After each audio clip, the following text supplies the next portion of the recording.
And now, the Hall of Fantasy. Welcome to the Hall of Fantasy. Welcome to the series of radio dramas dedicated to the supernatural, the unusual, and the unknown. Come with me, my friends. We shall descend to the world of the unknown and forbidden, down to the depths where the veil of time is lifted, and the supernatural reigns as king. Come with me and listen to the tale of The Treasure of Kubali Khan.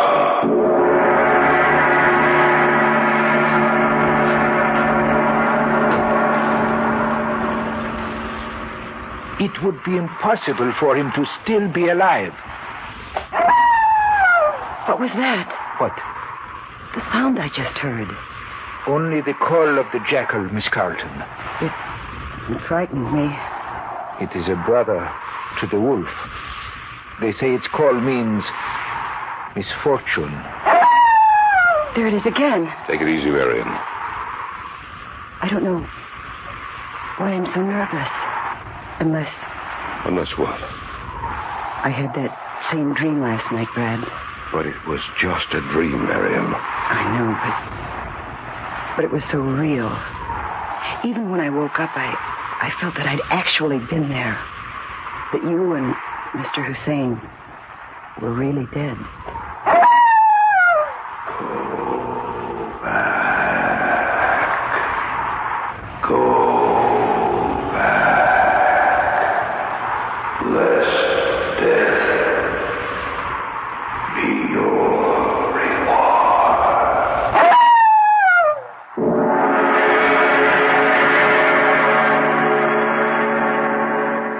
Fantasy will present The Treasure of Kubali Khan in just a moment.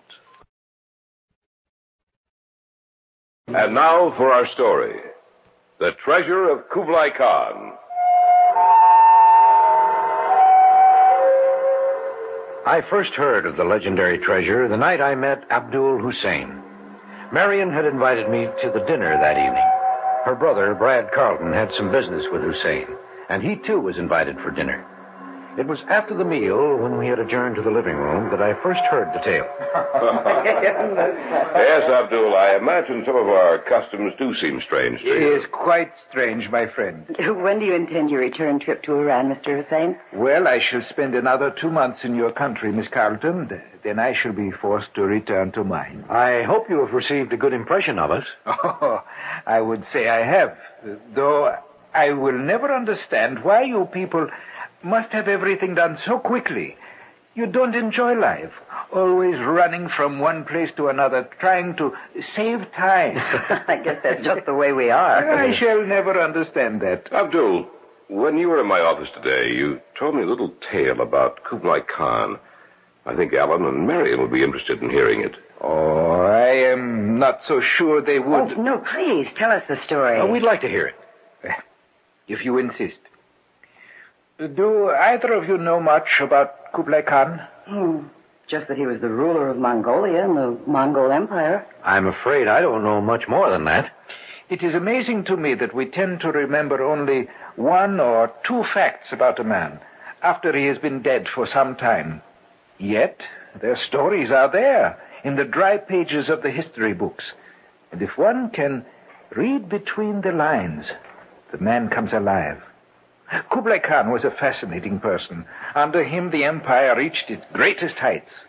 To his treasure houses came the wealth and the money of the conquered peoples. I wonder whatever happened to all that treasure. Oh, it was probably spent or destroyed. You are right to a point. What do you mean? Most of the treasure was naturally spent or destroyed, especially after Kublai's death and the struggle for power which followed his demise. But there is one treasure catch, according to legend, which was lost, and to this day remains intact. You can't be serious, Mr. Hussein. But I am, my dear Miss Carlton. Where is it hidden? That is the only barrier which remains to be overcome. No one knows where it is hidden. The general area is known, yes, but the specific location is not. What general area? It is said that the lost treasure of Kublai Khan lies somewhere between the Deshti Keber Desert and the Elburz Mountains. But that's in your country. The seat of government for Kublai Khan was in northeastern China. So it was. Well, why wouldn't Kublai Khan keep his treasure where he could get to it easily? Why would he hide it almost 3,000 miles away? I shall answer your question with a question. Why would he not only be interested in northeastern China? Why would he send his emissary Marco Polo to the far corners of his empire? No. Kublai Khan's interests were large. His armies had to be paid, and they ranged all over his vast empire, guarding its borders. Why would he not hide treasure in old Persia? I didn't think about it that way. Yet it is quite logical. Shall I tell you what I know of the legend? Oh, yes. Please do. I'm sure they'd like to hear it. I shall.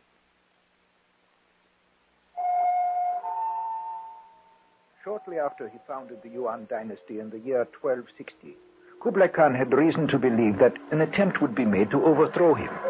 Kublai Khan was not sure whether the attempt would succeed or not, but if the attempt were made and was successful, then Kublai Khan planned to escape to Persia, from whence he would be able to direct an attack against the usurper.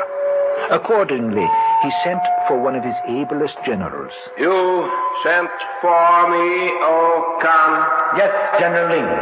You are to take enough men and supplies to transport the Shangtu treasure to Persia. There you will hide it and guard it. As you order, magnificent. When the treasure has been hidden, you are to kill all but a few of your most trusted men, so that no one will know the hiding place. If need be, destroy them all, and guard the treasure yourself until such time as I send to you. Yes, O great Khan. Remember, General Ling, if you must, destroy everyone, so that no enemies will stand at our backs with their daggers poised. It shall be as you desire, O Khan. Not one will escape alive. The treasure was transported to Persia. True to his word, General Ling picked a few of his followers, and together they destroyed the others. And then, one by one, Ling himself killed those that were left.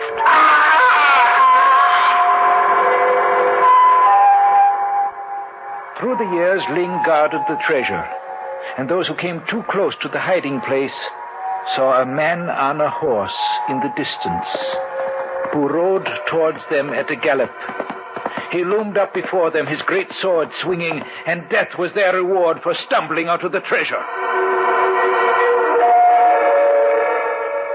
Never did Kublai Khan send to him, yet Ling remained faithful to his trust. When the great Khan died, no one knew where Ling was, and the treasure became lost. Ling was never heard from again. Is this story true, or are you just making it up to amuse us? I assure you, Miss Carlton, this story is true. Has anyone ever tried to find the treasure? Oh, yes, many have tried, but with no success. Then actually there's no authentication for the story. I have reason to believe there is. Why? Recently, just before I left my country, I came into possession of this. What is it? It is a copy of an old map that I discovered in one of the caves near the mountains. Then you've actually looked for the treasure. Yes.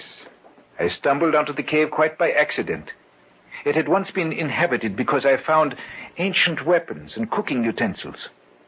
On the wall of the cave, there was drawn the lines you see before you.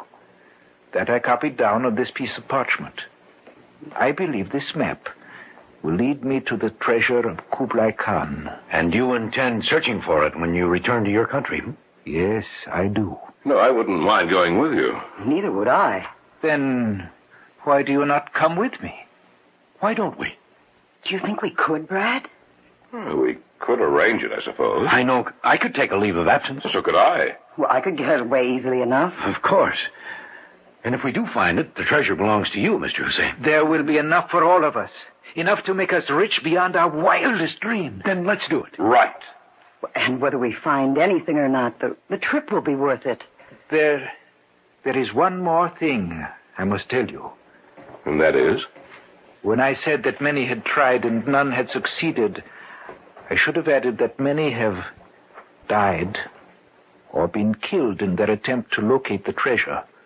For it is said that General Ling still guards the treasure of the great Khan, that he still waits for word from Kublai Khan, and that he brings death to any who stumble upon the treasure.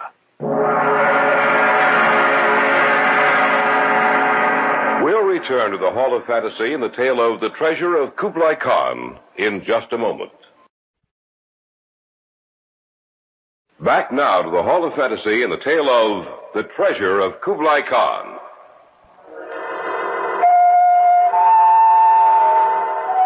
We were sure that the warning Abdul Hussein had given us was only a natural outgrowth of the legend that had grown up concerning the lost treasure of Kublai Khan. Even Hussein was dubious of the last part of his story. In the 2 months which followed, we cleared ourselves with the authorities, obtained visas, took our shots, and were ready to embark on the search for the treasure of Kublai Khan. It was the day before our departure that Marion mentioned her dream. What's the matter, Marion? You should be excited and happy. We're leaving tomorrow morning. I know, but, well, I just can't help it. Is Abdul coming here tonight? No, we're meeting him at the airport tomorrow. Anything wrong? I don't know. It's just that I had a dream last night. It frightened me, and I can't seem to shake it. Oh, what was it about? Well, do you remember that story that Abdul told us about General Ling riding his horse and killing everyone who came across the treasure? Yes? Well, the dream I had last night, it seemed so real. Well, tell us about it. Well, I dreamt that we were over there. We just crossed the desert.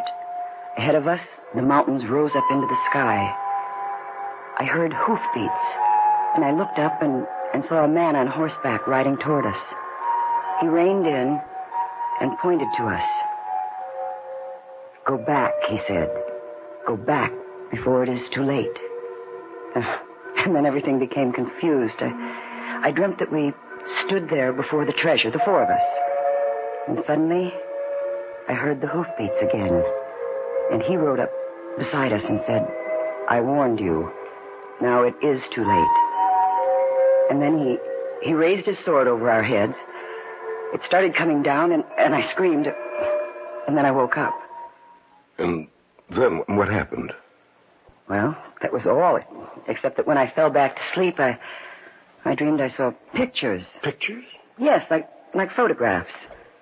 They flashed before me one by one. I saw the four of us standing before the treasure, and then the man with the sword in his hand, and Hussein lying on the ground, dead. And what else? I saw you, Brad, lying on the ground, and you were dead. It was just a dream, Marion. You were probably excited last night when you went to bed. We've all been living for the day when we start out. That's why you had that dream last night. I don't know. Maybe it was a warning of some kind. It was only a dream, Marion. That's right. It's just a dream, nothing else. Your brother intends to live a long time. Still, it seems so real. It's so real.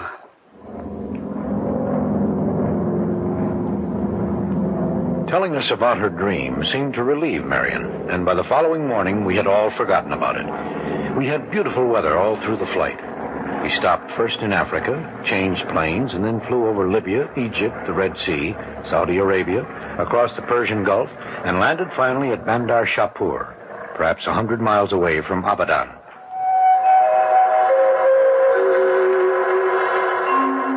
We went by car to Isfahan. There we picked up a guide and camels and started across the desert.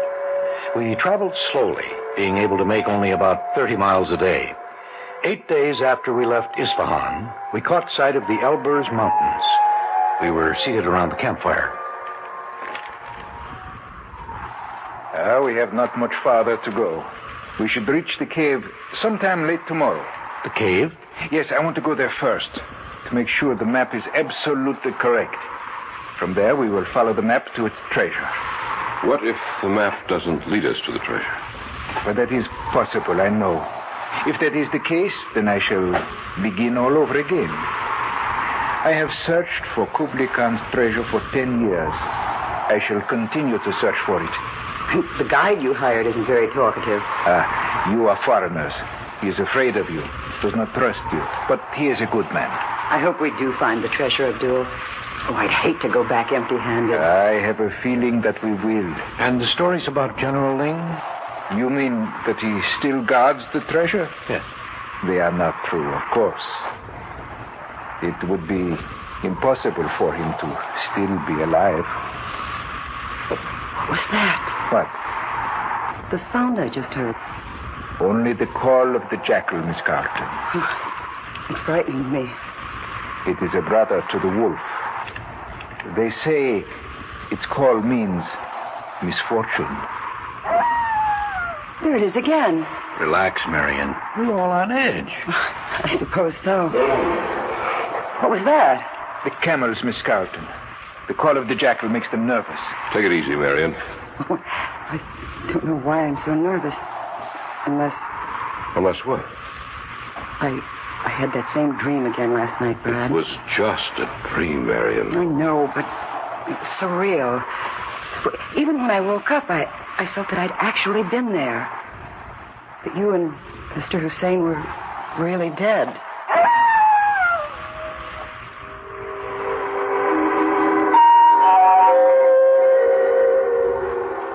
I must admit that the howling of the distant jackal even made me nervous.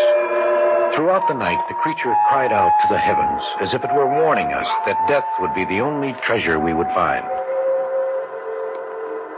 The following afternoon, toward sunset, found us at the cave. This is the cave. Follow me. I was in such a hurry last time, I could not be sure that my map was accurate. We must be sure, for that will save us much trouble. Shine your flashlights around.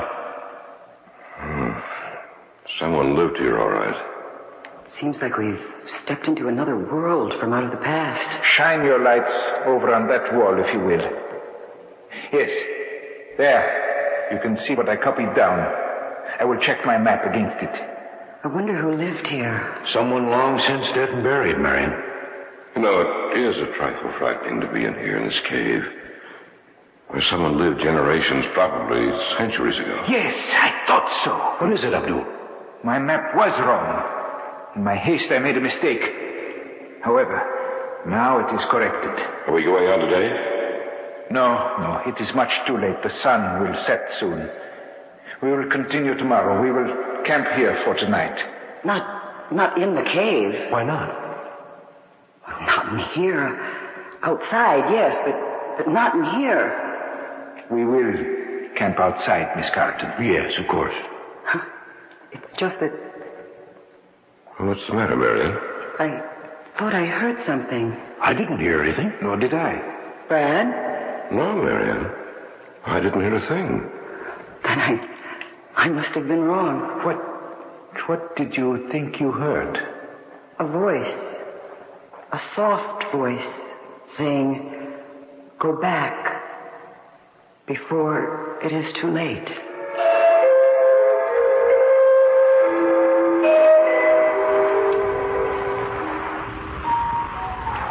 What time is it?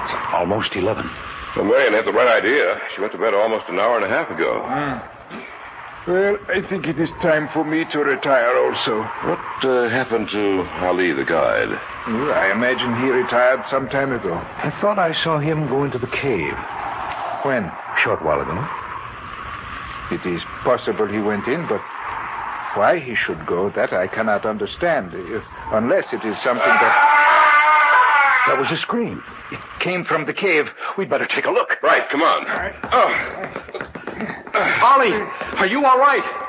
He does not answer. We'll see what's wrong in a moment. Oh. There he is. Ali. What's wrong? Just a moment. Well? He's dead. What? Yes. He's dead. Go back. Go back. Let's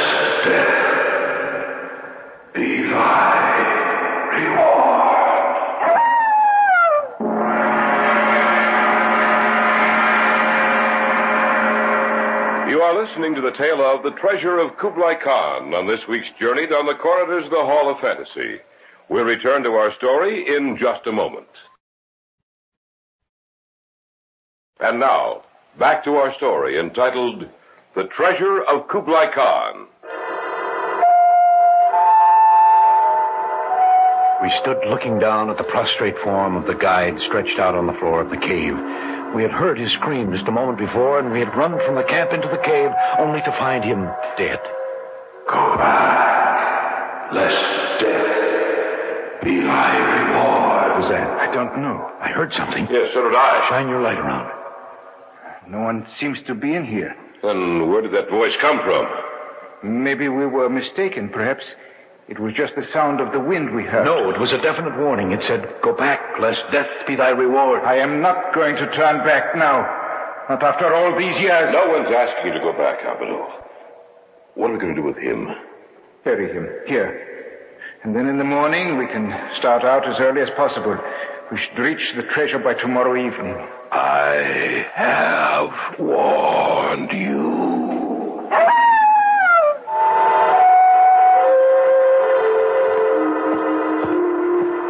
Seems to be leading us back into the desert. We are traveling in the right direction.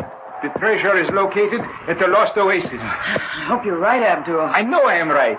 We're only a few miles from the mountains. But we were at the foot of the mountain before, Abdul. The oasis lies west and south of the mountains, and that is the way we are heading. Does that wind seem to be any stronger than usual?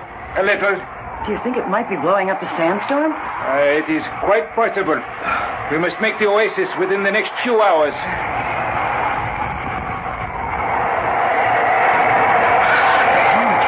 It should be just up ahead. I can't see a thing in this storm. Unless we have gotten off the trail, we should be at the oasis any minute now. I hope you're right, Abdul. Isn't that something up there? I can't see. Yes! It is the oasis. We made it. After 10 years of searching, I have found the treasure. Somewhere in that oasis, my friends, is the treasure of Kublai Khan.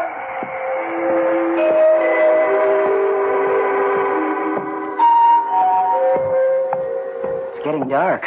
Yes. The night is upon us. Maybe we ought to wait until the morning comes. No, we've come this far. I want to see the treasure now. I sense that we are getting very close to it. Look, up ahead. Yes. Yes, that is it. Be careful. Ah, we have found it. We have found the treasure of Kublai Khan. It's like a small oriental temple. There's no doorway, just an arch opening into the building. Let's go inside. Yes. All right. Shine your flashlights around. Oh, the whole building is covered with open trunks and bags of gold and jewels. The wealth and grandeur of an empire now dead. We don't belong here. I feel that we're looking at a dead world. The night is upon us, and the jackal is telling the creatures of the desert that we are here. Why don't we go back to our camp? Just a minute. I'll take some of these with me. I want to tell myself this isn't just a dream. Put them back, Brad. What's the matter with you, Marion? Maybe you ought to put him back, Brad. I think Marion's right. This is the treasure of a dead world. It should remain dead. You mean we should leave a treasure here and go back empty-handed? Don't be a fool. And I shall take some too, huh? Yes, Abdul. The jewels we hold in our hands are enough in themselves to make us rich. But all of it is ours. All of it. Yes, all of it.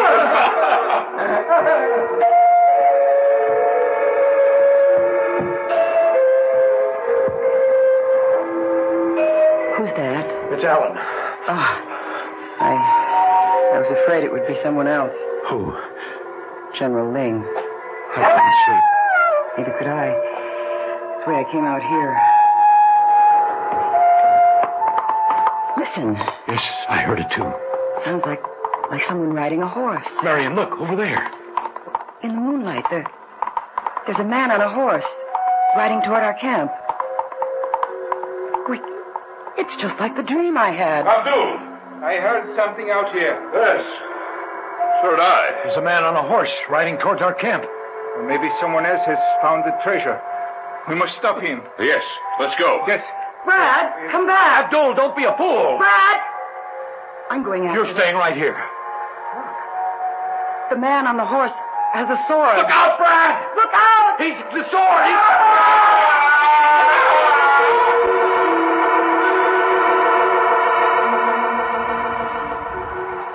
They're dead.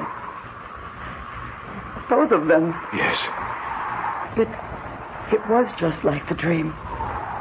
Just like the dream. We should never have come here. Listen, he's coming back. What are we going to do? We'll wait here for him. There's nothing else we can do. I warned you. Still, you did not heed my warning. The two of you are free to return to your own land. The other two coveted the treasure of the great Khan, and so I brought death to them. Leave now. Leave this place, and wipe from your minds all thoughts of the treasure. For I must guard the treasure of Kubali Khan until he sends for me. Those who seek the treasure will find the way. Death.